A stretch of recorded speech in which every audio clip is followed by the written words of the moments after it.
এই বীৰ লাচিত সেনাৰ পৰিয়ালক কোনো শক্তিয়ে ভাগিব নোৱাৰে আৰু নোৱাৰে। অনাগত দিনত ঐক্যবদ্ধ সংগ্ৰাম হ'ব। এই সংগ্ৰাম জাতীয়তাবাদৰ নামত দালালি কৰাৰ গীতাৰ বিৰুদ্ধে প্ৰথম হ'ব।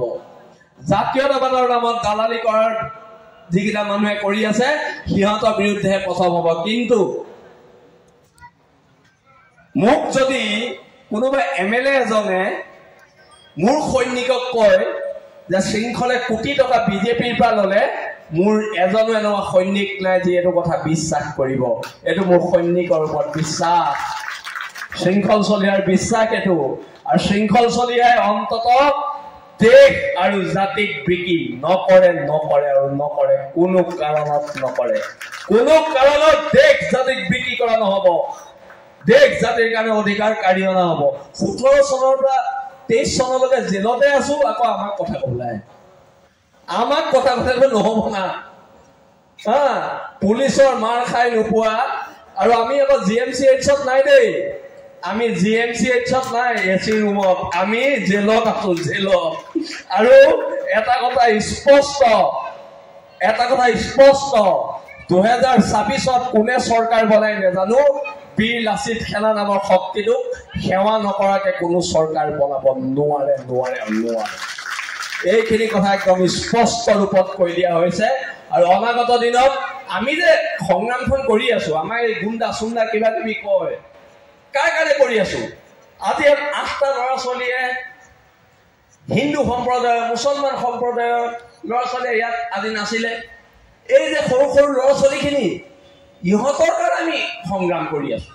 আমি সংগ্ৰাম নিজে ঘৰ বনাবলৈ কৰা নাই, নিজে ফ্লেট ল'বলৈ কৰা নাই। আমি সংগ্ৰাম কৰিছো কাৰ কাৰণে? আহিবলগীয়া ভৱিষ্যত প্ৰজন্মৰ কণ খিলঞ্জীয়া মানুহৰ কাৰণে। ইয়াত কোনো ধৰণৰ কথা নাই। আমাক দালাল ক'ব, মোৰ যদি এটা একাউণ্ট বেলেঞ্চ চাই 2 টকা 50 পইচা মান আছে, কিন্তু আমাক আকৌ কয় আমি বিজেপি পৰা, কংগ্ৰেছৰ পৰা, ইটোৰ পৰা সিটোৰ পৰা আমি 15 কোটি ললো, 16 কোটি ললো। কমাই ক'ব লাগে, 15,000 20,000 ক'লেও ভাল দেখি। 15 কোটি 16 কোটি ক'লে মানে অসমৰ জনগণে বিশ্বাস নকৰে। আৰু সেইকাৰণে মই এটা কথা স্পষ্টকে বীৰ লাচিত সেনা আজি শিৱসাগৰৰ এই সৈনিকসকলৰ সন্মুখত মই কৈছো, যদি মই এই সৈনিকসকলৰ আগত কৈছো, যদি কোনোবা এদিনা শৃংখল চলিয়াই পইচা খায়, আপোনালোকে সেইদিনাই শৃংখল চলিহাৰ পুতলা জ্বলাব আৰু শৃংখল চলিয়াক নেমানিব। আপোনালোকৰ বিশ্বাস আছে নে নাই যে মই কেতিয়াও পইচা নাই খোৱা? নিশ্চয় আছে, নিশ্চয়। আৰু এটা কথা স্পষ্ট, যদি জীৱনত কেতিয়াবা পইচা পাতি আমাৰ কোনোবা সৈনিকৰ হয়, মোৰ হয় নহয়, আমাৰ যদি কোনোবা সৈনিকৰ হয়, আমি খিলঞ্জীয়া মানুহৰ মাজত বিলাই দিম। আমি খিলঞ্জীয়া মানুহৰ প্ৰত্যেক বিপদত থাকিম। কিন্তু এইবোৰ দালালি কথাত আমি ভুল নাযাওঁ। আৰু আমাৰ বীৰ লাচিত সেনাৰ মানে কি হৈছে, সৈনিকসকলৰ একতাটো ভাঙিব বিচাৰিছে শৃংখল কোটিপতি।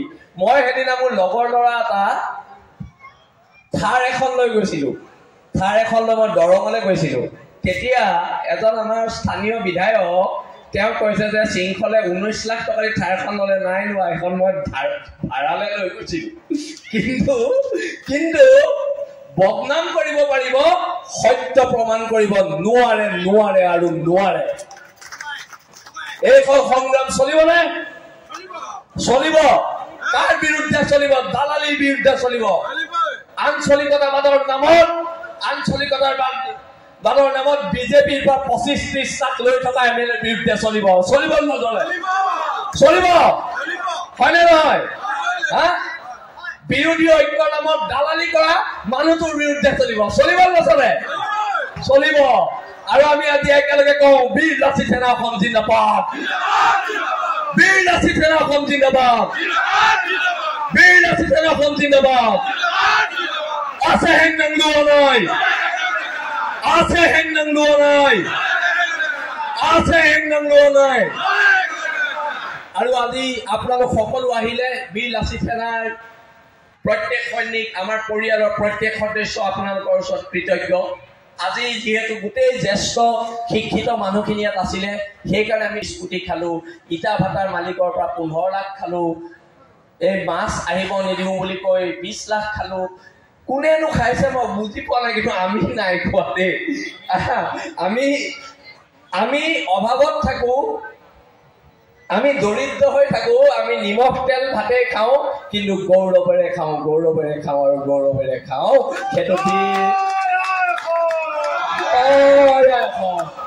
আৰু সেইকাৰণে মই আজি গোটেই জ্যেষ্ঠ মানুহখিনিৰ আগত কথাখিনি স্পষ্টীকৰণ দিছো আৰু যদি কেতিয়াবা এনেকুৱা ধৰণৰ দুৰ্নীতিত নিমজ্জিত হওঁ অসমৰ ৰাইজে জোতাৰে মাৰিলেও তাত মোৰ আপত্তি নাই